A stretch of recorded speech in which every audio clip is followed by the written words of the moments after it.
Prezados alunos, a paz do Senhor, nós vamos dar início, neste vídeo, à matéria Hermenêutica Bíblica 2. Essa disciplina é parte integrante do currículo do terceiro ciclo do Programa de Formação em Teologia, que é oferecido de maneira conveniada pela ETAD, onde os alunos cursam o primeiro e o segundo ciclos, e pela FAETAD, onde os nossos alunos cursam a etapa final, o terceiro ciclo, que, quando concluído, conferirá a você, aluno, o título de bacharel em teologia. Estamos, então, neste vídeo, iniciando uma das disciplinas mais importantes para a igreja cristã, que é a matéria hermenêutica bíblica. Existe um versículo que está no livro dos Atos dos Apóstolos, no capítulo de número 8, que é tomado como o texto áureo da hermenêutica bíblica. Que versículo é esse? Eu separei aqui para compartilhar com vocês. Está no livro dos Atos dos Apóstolos, é o capítulo de número 8, o versículo é o de número 30. A passagem conta, a partir do verso 26, de quando Filipe, que era um dos discípulos, não dos apóstolos, dos discípulos, vai ser trasladado pelo Senhor, transportado para um determinado lugar, onde ele encontra o mordomo-mor de Candace, que era a rainha etíope. E então Filipe, acompanhando a carruagem daquele homem, ouve-lhe a leitura e percebe que ele estava lendo o livro do profeta Isaías. E então Filipe faz a ele a pergunta importante, essa que tem aparecido como o texto áureo da interpretação bíblica. Filipe pergunta a ele no versículo de número 30, entendes tu o que lês? E ele respondeu, como eu poderei entender se alguém não me explicar? E então convidou Filipe para subir e sentar-se junto a ele.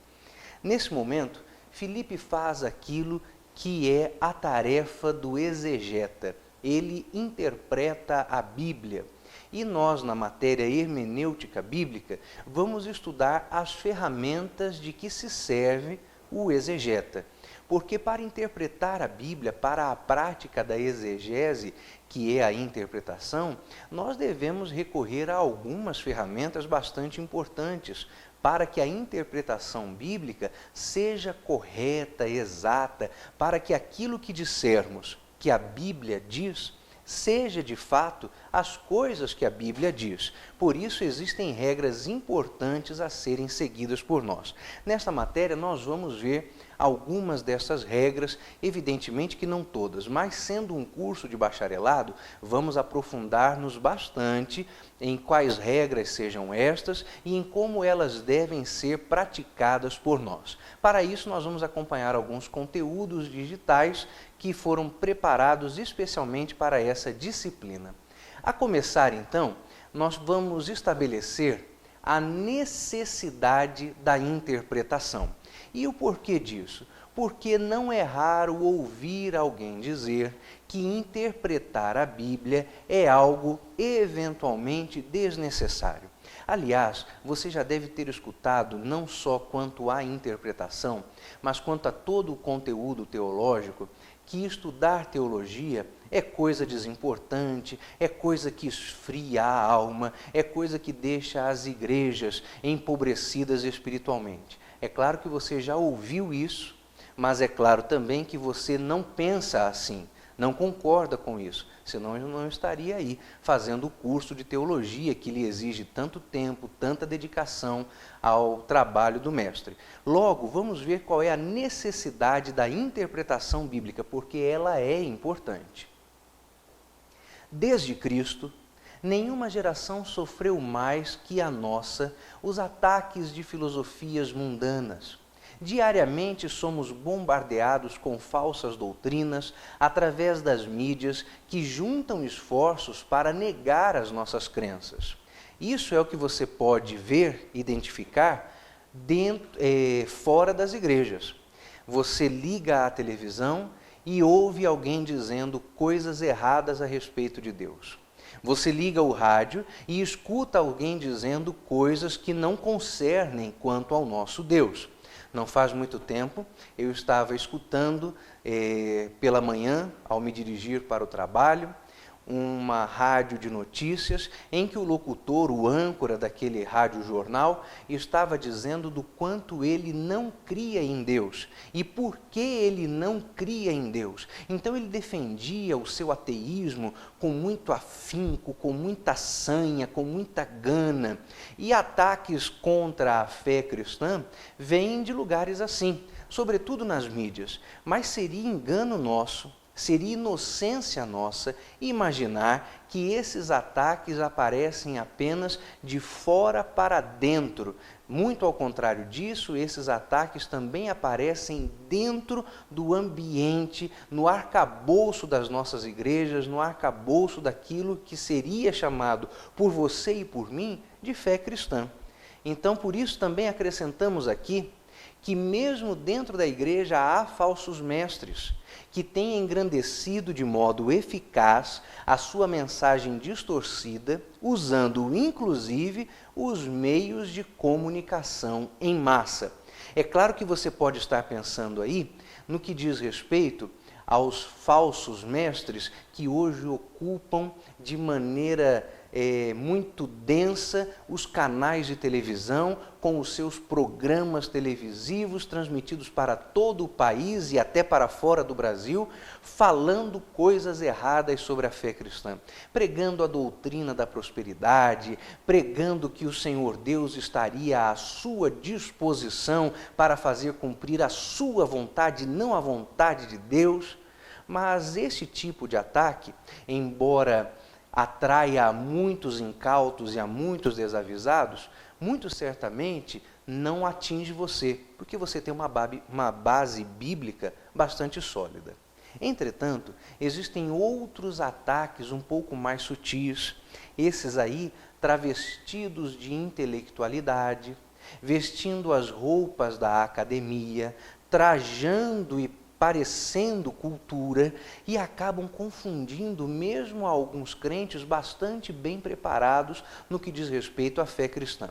Voltando ao rádio, eu gosto muito de escutar rádio.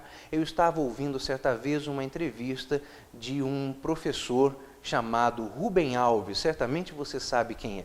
Rubem Alves é, além de pesquisador na academia secular, bastante aplaudido, bastante cortejado, também abriu um espaço para si no meio teológico. E Rubem Alves foi perguntado então pela entrevistadora, o que é Deus para o senhor? E Rubem Alves disse assim: para mim Deus existe, mas é um ser fraco. Aquilo doeu-me aos ouvidos, como deve ter doído também nos seus. E por que Deus para o senhor é fraco? A entrevistadora perguntou. Porque se Deus fosse como a Bíblia diz que Ele é, eu deveria ter raiva dele. Porque como pode um Deus ser poderoso como a Bíblia diz, ser forte como a Bíblia diz que Ele é, permitir que haja no mundo tanta maldade, tanta crueldade? Então, continuou ele dizendo, ou eu creio que Deus é fraco e tenho pena de Deus, ou eu acredito que Ele é forte e aí eu tenho raiva de Deus. E eu prefiro ter pena de Deus. Talvez esse argumento seja talvez não, ele é uma armadilha para muitas pessoas razoavelmente bem esclarecidas, porque esse tipo de argumento contra a fé cristã trabalha em uma dúvida que muitos crentes têm, que é a chamada questão do sofrimento do justo, que é algo que precisa ser mais bem resolvido dentro dos nossos corações, nos nossos espíritos, na nossa mente.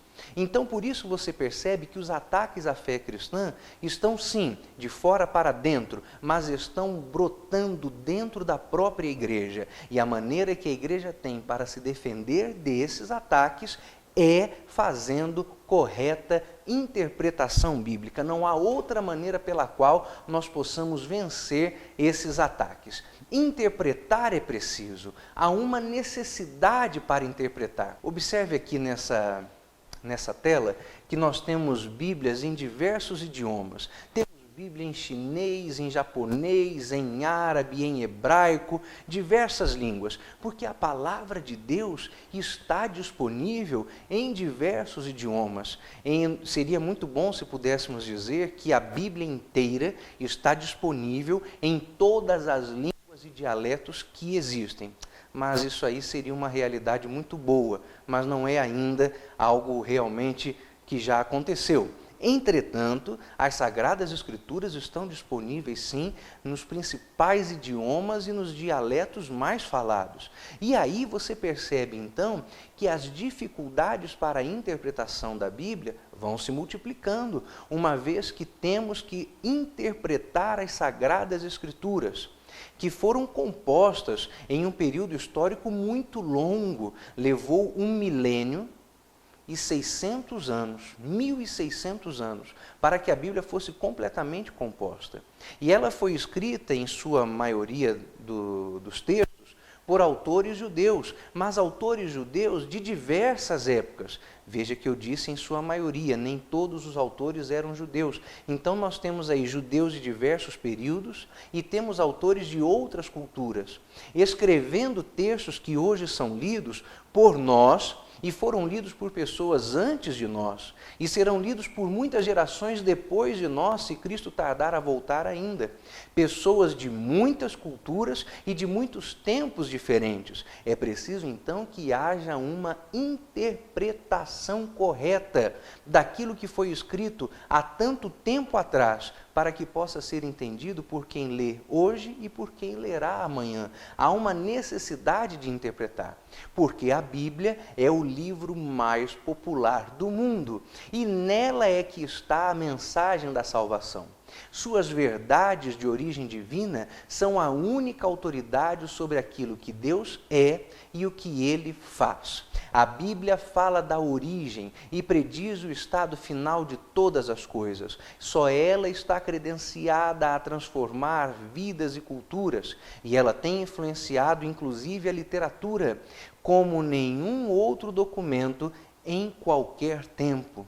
Perceba, portanto, a importância das Sagradas Escrituras, e não só dela, mas também a necessidade de interpretar a Bíblia corretamente. Eu gosto muito dessa frase que diz que as Sagradas Escrituras influenciaram até mesmo a literatura universal. Por exemplo, o livro de Jó é um livro que é estudado não apenas pela natureza teológica que tem, aliás, uma óbvia natureza teológica, é claro que tem esse valor, mas também por um valor literário. Perceba o que são os livros dos Salmos, os Provérbios, o Cântico dos Cânticos escritos por Salomão. São textos que mudaram a literatura, são textos que servem como referência de literatura do mundo antigo para o mundo presente. Mas não é só esse o valor literário que tem as Sagradas Escrituras, é possível ir muito além disso. Muitas das nações atuais, os povos modernos, devem a sua língua e a estrutura gramatical de seus idiomas à Bíblia Sagrada. Os alemães devem muito de sua gramática no alemão moderno à tradução das Sagradas Escrituras para o alemão. O mesmo com os franceses, o mesmo com os ingleses, o próprio português, não só o nosso português falado no Brasil, mas aquele falado em Portugal, deve a sua estrutura moderna às traduções de João Ferreira de Almeida, do Padre Figueiredo. Tudo isso faz parte da influência que as Sagradas Escrituras têm e exercem sobre a humanidade. Em razão disso, nós estamos diante do livro mais popular do mundo, de mensagem mais poderosa, de assunto mais direto, e esse livro deve ser corretamente entendido e interpretado por nós. Isso nos abre as oportunidades, nos abre a porta para a pregação, porque uma vez que entendamos corretamente as Escrituras, estamos com a possibilidade de pregar corretamente as Escrituras. A história confirma o avivamento registrado no livro de Jonas. Conforme as origens documentárias não bíblicas, os ninivitas repentinamente se tornaram pacíficos. Essa é uma mudança social impressionante, levada a efeito pela pregação de um único sermão. O que há de maravilhoso, de notável, em que os ninivitas tenham se tornado pacíficos repentinamente? Bom, o simples fato de ser repentina essa mudança já é digna de nota, mas não se esqueça de que estamos falando dos ninivitas, um dos povos mais cruéis dos tempos antigos. Os ninivitas, quando invadiam as cidades e dominavam aqueles outros reinos, outros povos, outras cidadelas, tinham uma maneira bastante particular de demonstrar aos cidadãos dominados por eles que eles é que mandavam agora. Então os ninivitas faziam pilhas com as cabeças decepadas dos homens das cidades nas portas das cidades. Todo cidadão que passasse veria ali a cabeça decepada de um pai ou de um irmão seu, de um tio, de um amigo, um conhecido, e aquilo servia para mostrar que se alguém se rebelasse contra os ninivitas, teria o mesmo destino. Os ninivitas também tinham o hábito de empalar os seus inimigos, uma forma muito cruel, dolorosa e lenta para matar alguém. O processo de empalação consistia em introduzir, através do ânus da pessoa, uma vara e levantá-la, suspendê-la assim, e então aquela vara penetrava pelo reto da vítima e ia perfurando os seus órgãos internos e a pessoa morria ali espetada, mas só depois de uma morte muito lenta e muito dolorosa. Os ninivitas faziam assim. Os ninivitas tomavam bebidas alcoólicas no crânio dos inimigos que eles venciam. Tudo isso os ninivitas faziam. De repente, Jonas entra nessa cidade com uma pregação de poucas palavras: ainda 40 dias e Nínive será subvertida.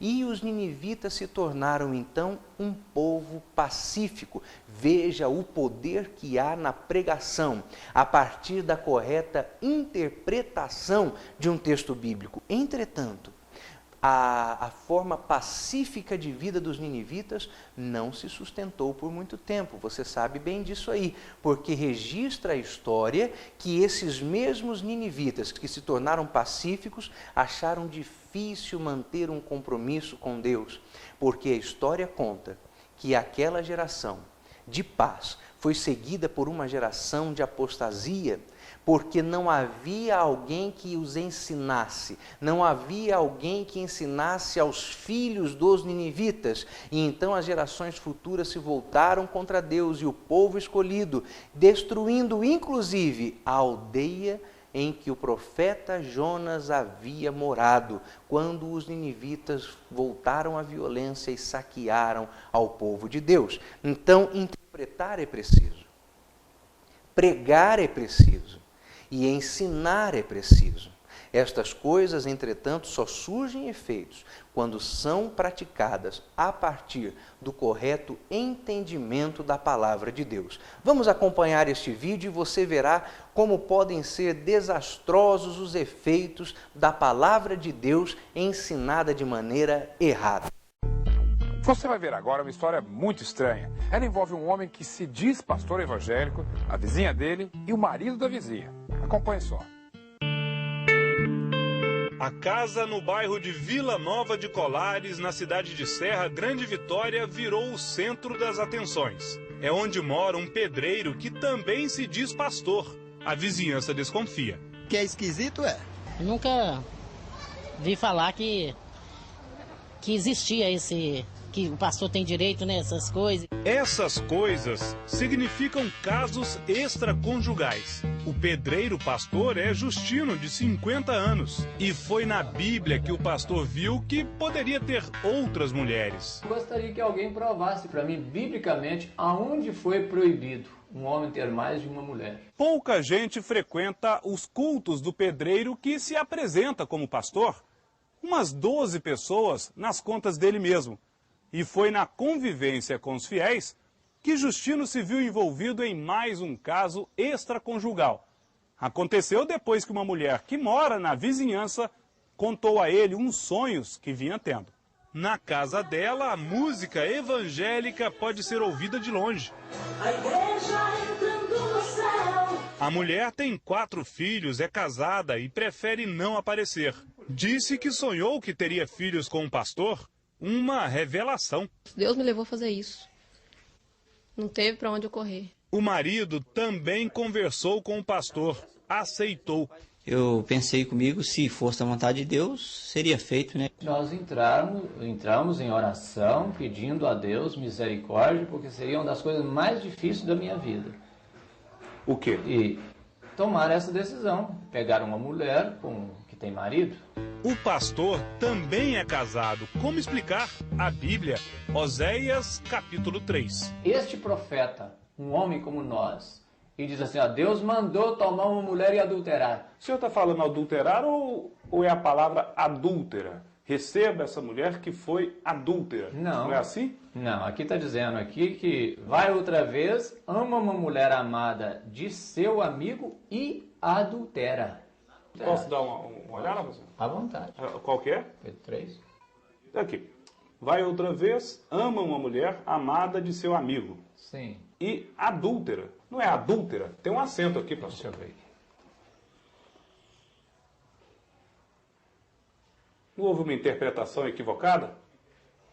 E adultera. Ou seja, a Bíblia não estaria se referindo a uma mulher adúltera? Deixa eu ver aqui. E não para que o senhor adulterasse? Ah, tá. Inclusive foi bom nós mexendo isso aqui, porque uma coisa chama a outra, né? Por isso nós precisamos da direção do Espírito. É um grande equívoco, na opinião do pastor da Igreja Batista de Vitória. O capítulo de Oséias fala de perdão a uma mulher adúltera.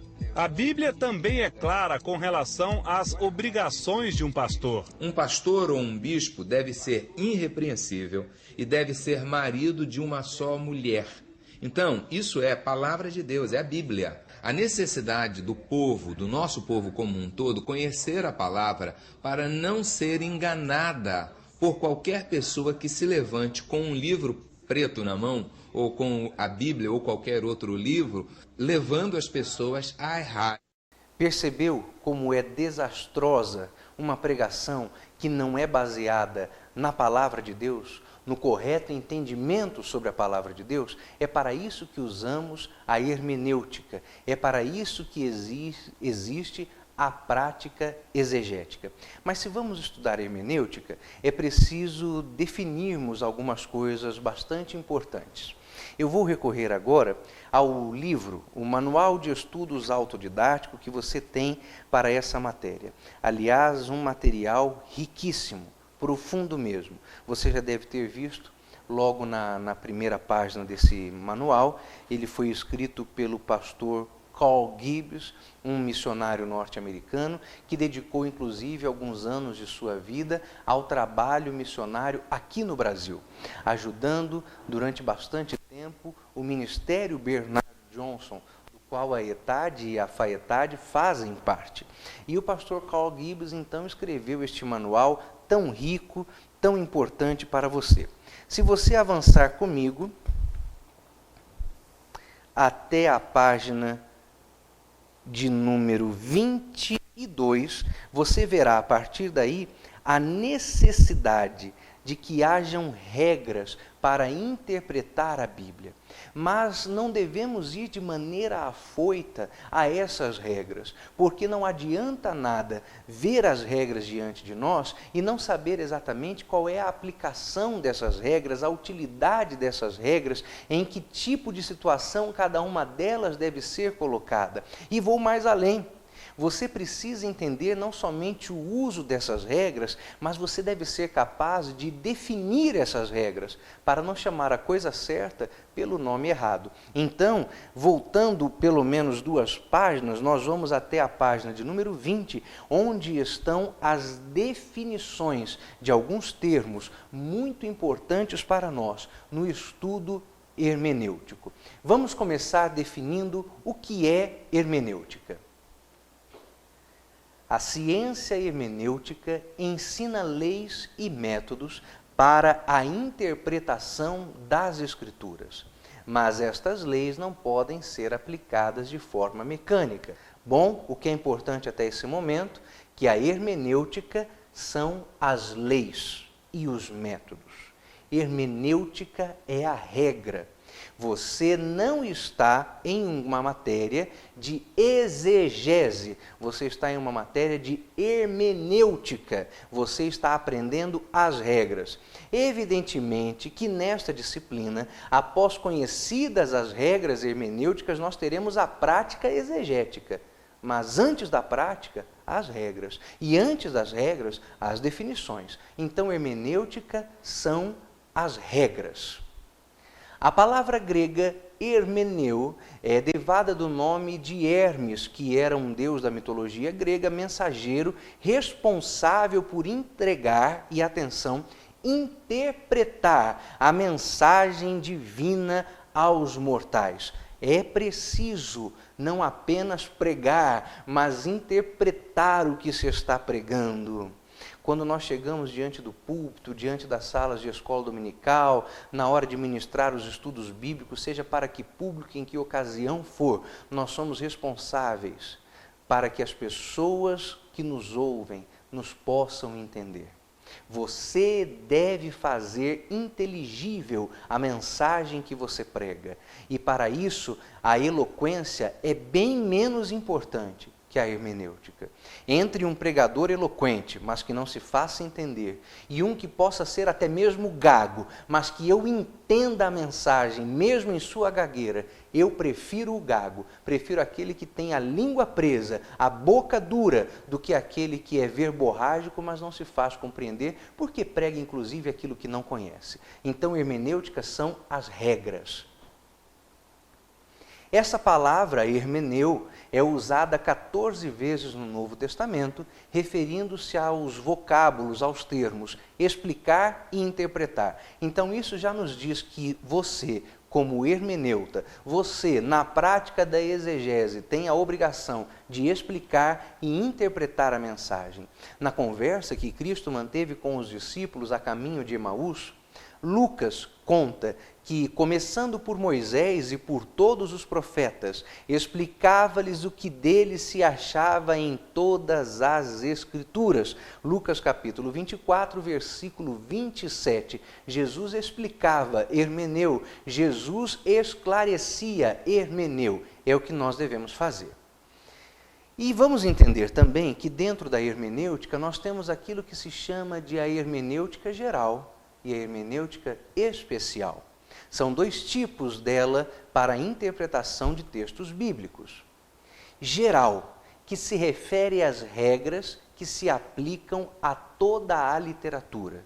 E especial, referente às regras aplicáveis somente às formas distintivas na literatura bíblica, parábolas, alegorias, literatura apocalíptica, literatura profética e literatura poética. Quando lemos a Bíblia, não se esqueça, é um livro escrito em linguagem de homens, por homens. Então nós teremos um texto que é igual ao seu e ao meu quando nós escrevemos. Daí usamos a hermenêutica geral. Porém, esses textos apresentam conteúdo divino. Para entender o conteúdo divino que vem em forma de profecia, que vem em forma de mensagem escatológica, de poesia, de parábola, aí você precisa lançar mão da hermenêutica especial, que são as ferramentas e as regras que nos ajudam a compreender a mensagem de Deus nas formas especiais pelas quais Deus a concedeu aos homens. Mas aqui nós chegamos ainda no campo das definições. Há um conceitozinho que precisa ser revisto por nós. Quantas vezes você já não ouviu falar a respeito de exegese e exegese? E se eu pudesse perguntar a você diretamente agora, o que é exegese, você me diria que exegese, que se escreve com X, é quando nós extraímos do texto que o texto tem a dizer. Mas exegese, aquela que se escreve com I, você me diria, é quando nós jogamos ao texto o que o texto não quer dizer. Será que essa é uma definição apropriada, correta, completa? Bom, deixa eu lhe dizer uma coisa, você está em um curso finalizando um bacharelado. é hora de ampliar um pouco alguns conceitos, é hora de rever algumas ideias. Então, não se espante se eu lhe disser agora o que vou lhe dizer. Você precisa estar pronto para os novos entendimentos, para os novos conceitos. Não estamos, entretanto, ao falar de novos conceitos, colocando por terra aquilo que temos como certo, que a palavra de Deus interpreta-se a si mesmo. Mas ao falarmos sobre nova conceituação, estamos aprofundando mais, porque estamos em um curso de bacharelado, algumas das ideias que tínhamos como correta, que dominávamos e que repetíamos, inclusive, de maneira acrítica. Então vamos ver a melhor maneira de entender o que é exegese e o que é eisegese. Exegese é conduzir para fora. Eisegese é conduzir para dentro. Quando temos exegese com X, trazemos para fora do texto aquilo que parece ser o sentido do texto. Mas quando fazemos eisegese com I, estamos levando para o texto algo que tem a ver com a nossa subjetividade, o nosso eu. Agora é que vem a parte que pode chocar você um pouquinho. Não necessariamente a exegese com I é uma coisa ruim. Na verdade, a exegese é uma coisa inevitável, porque a exegese tem a ver com a nossa subjetividade. Qual de nós, ao ler um texto bíblico, conseguirá lê-lo sem relembrar algum tipo de informação, de ocorrência, de passagem, de experiência, que, segundo o nosso entendimento, tem a ver com aquele texto? Se eu ler o mesmo texto que você, e você e eu formos montar uma mensagem, cada um de nós, sobre o mesmo texto, acredite, você pregará alguma coisa bem diferente daquela que eu pregar. E se você ou eu não pregarmos heresias, porque há uma diferença entre ser subjetivo e ser herege, se você e eu não pregarmos heresias, tanto o seu sermão quanto o meu, diferentes um do outro, estarão trazendo à tona, trazendo à luz aquilo que está dentro do texto, trarão para fora, mas a sua exegese com X foi feita a partir de sua subjetividade, a sua eisegese com I. É hora de termos isso bastante certo. Então, não necessariamente eisegese é uma coisa ruim. E o que é então que é ruim? Bom, aquilo que é ruim atende por outro nome que não eisegese. Nós temos duas palavras novas que não estão no manual, mas que você deve acrescentar à sua forma de entender e interpretar. Heteroexegese, interpretação bíblica desencaminhada das saudáveis regras hermenêuticas. Não pode ser confundida com a eisegese, com I, posto que a eisegese tem a ver com a subjetividade, a pessoalidade do intérprete, e você não deixará de ser você ao interpretar um texto bíblico. A eisegese só culmina em heteroexegese quando a subjetividade do intérprete compromete o resultado final do exercício interpretativo. Se você deixar que os seus achismos dominem o seu exercício hermenêutico, aí nós temos um estrago. E esse estrago não é eisegese, esse estrago é heteroexegese. Você se deixou dominar por você mesmo. Mas existe a ortoexegese. Ortoexegese é a boa prática hermenêutica, considerando que a Bíblia diz a respeito dela mesma ao se auto-interpretar. Se ao transportar-se para dentro do texto, eisegese, o intérprete não forçar o texto a concordar consigo, mas permitir-se ser corrigido pela palavra, há então correta interpretação bíblica. Bem claro então? Vamos repassar isto? Quando nós falamos a respeito de exegese com X e eisegese com I, você costumava dizer que exegese com X é sempre bom e eisegese com I é sempre ruim, mas agora você entendeu que exegese é apenas a prática da regra. E essa prática exige a eisegese. porque o intérprete não deixa de ser ele mesmo ao interpretar. Entretanto, se quando você for para dentro do texto, exegese, você forçar o texto a concordar com você, aí você fará heteroexegese, e essa será ruim. Mas se dentro do texto você, ao invés de mudar o texto, for mudado por ele, acontecerá a ortoexegese, a correta interpretação. A palavra ortoexegese tem aí uma palavrinha dentro dela que você deve ter escutado em outros lugares. Ortodontia, ortografia, ortopedia, que são sempre as correções, ou da dentição, ou da nossa maneira de escrever, ou da nossa forma de andar e pisar. Orto, grego, correção. Então estamos em busca não simplesmente da exegese com X, porque isso nada mais é do que a prática da regra hermenêutica. Estamos em busca da ortoexegese. A interpretação, para que ela seja para que ela seja correta, demanda regras. A diferença entre misticismo e cristianismo é a Bíblia. O cristianismo não é fundado sobre adivinhações místicas, mas é edificado no alicerce da revelação divina. Cristãos superficiais não se interessam pela interpretação da palavra de Deus. Somente os genuínos e maduros compreendem a seriedade e a necessidade de semelhante compromisso.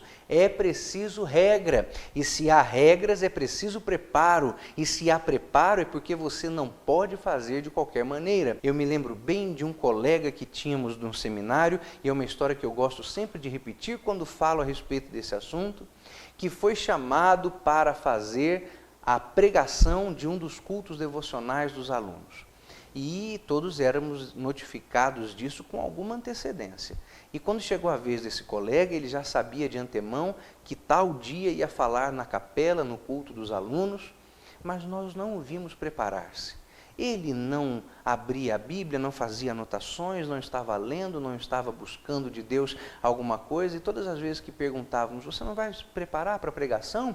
Ele respondia, a Bíblia diz, abre a tua boca e eu encherei. E assim ele foi, na esperança de encherei, e no dia não aconteceu nada. Ele simplesmente não conseguiu pregar.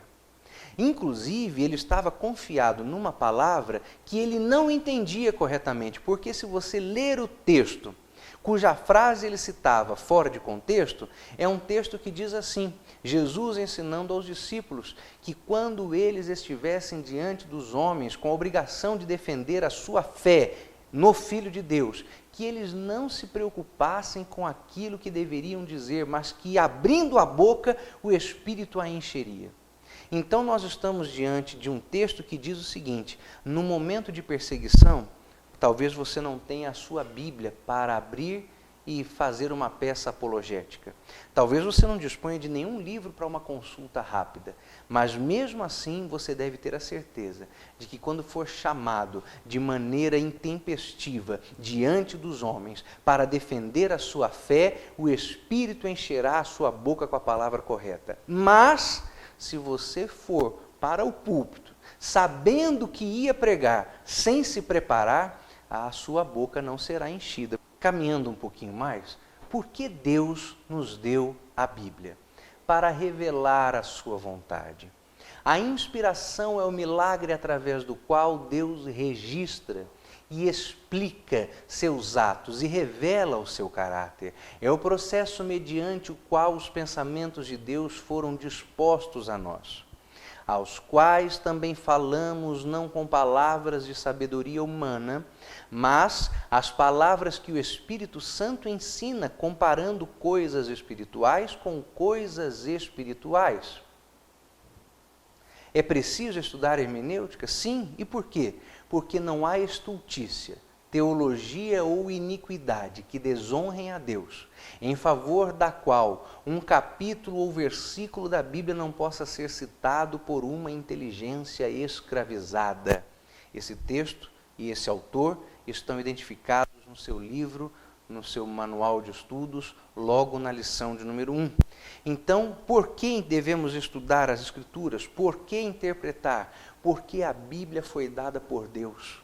Ela é como Deus se revela a nós. Ela contém aquilo que Deus quer que saibamos a respeito dele. Aliás, aquilo que nos é possível saber sobre Deus agora.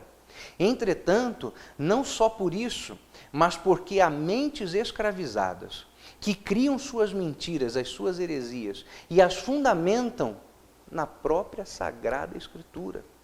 Para citar só uma, aquela que vem causando estragos na igreja nas últimas 2 ou 3 décadas, a doutrina da prosperidade, embora seja alguma coisa muito mais antiga do que isso.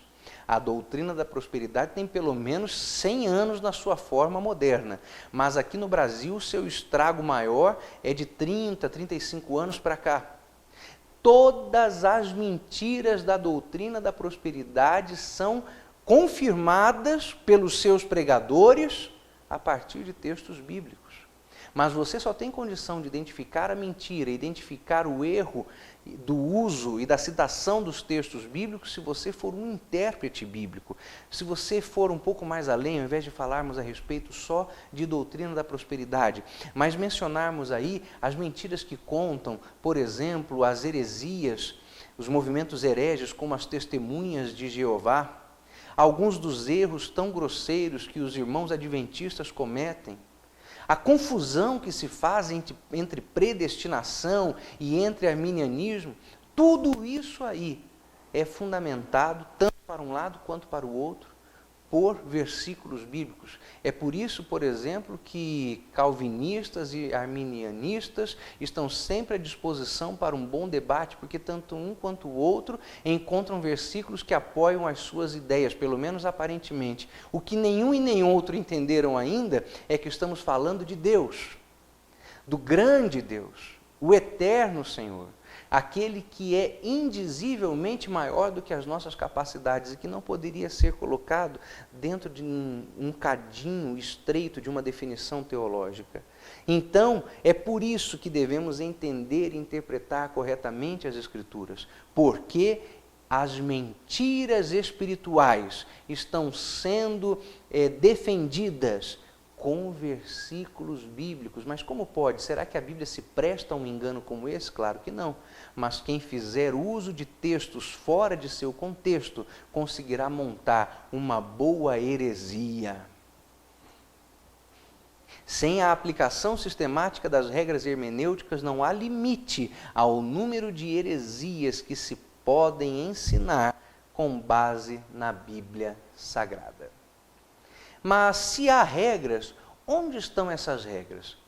Bom, se as regras gerais da interpretação são óbvias e pode-se chegar a acordo sobre elas, não significa que haja uma lista minuciosa de regras de interpretação que possa ser canonizada pela igreja. Ah, não há? Não. Então, por que é que nós estamos fazendo o curso de hermenêutica? De repente, você pensou que houvesse uma lista de regras fundamentada e defendida pelas Assembleias de Deus no Brasil e que essa regra fosse pura e por ela você jamais erraria a interpretação bíblica de qualquer natureza que fosse. Mas a verdade é que, quando tratamos de textos proféticos, quando tratamos de textos apocalípticos, quando tratamos de parábolas, nós temos alguns princípios para a interpretação deles. Não há necessariamente regras formatadas, como que em um documento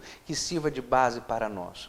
Existem os princípios, e os princípios hermenêuticos garantem a correta interpretação hermenêutica. Nessa matéria, portanto, nós veremos estes princípios. Você não verá, não receberá, não terá em mãos uma folhinha com regra número 1, regra número 2, regra número 3. Você terá os princípios para a interpretação correta.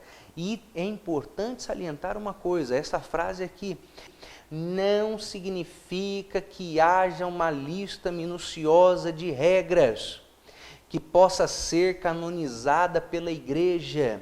Por que é importante essa frase? Por que devemos ressaltá-la? Porque essa é a grande herança da reforma.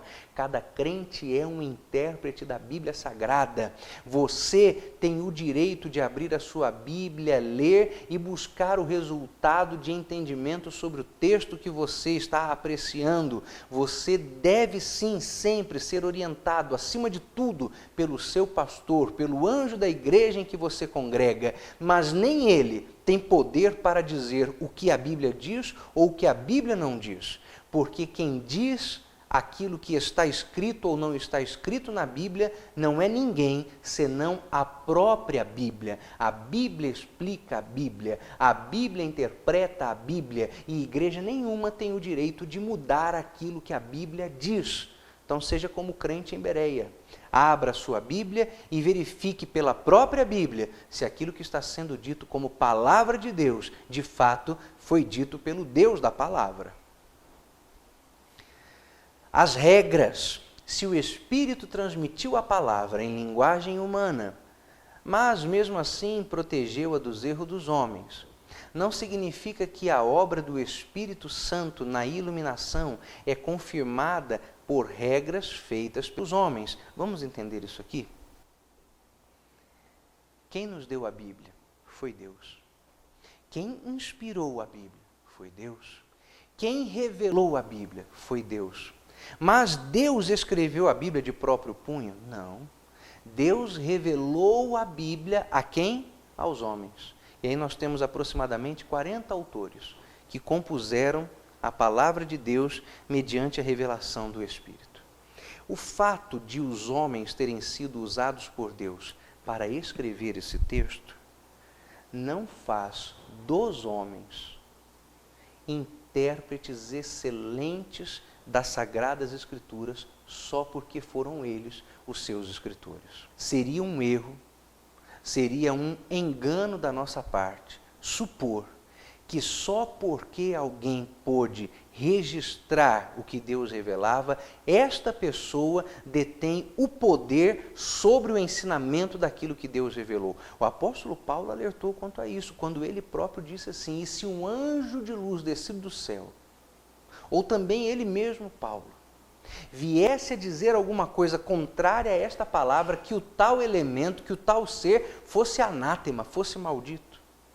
Então, embora os homens tenham sido instrumento de Deus para o registro da palavra mediante a revelação, não significa que os homens interpretarão a Bíblia sem erro só porque foram eles os instrumentos.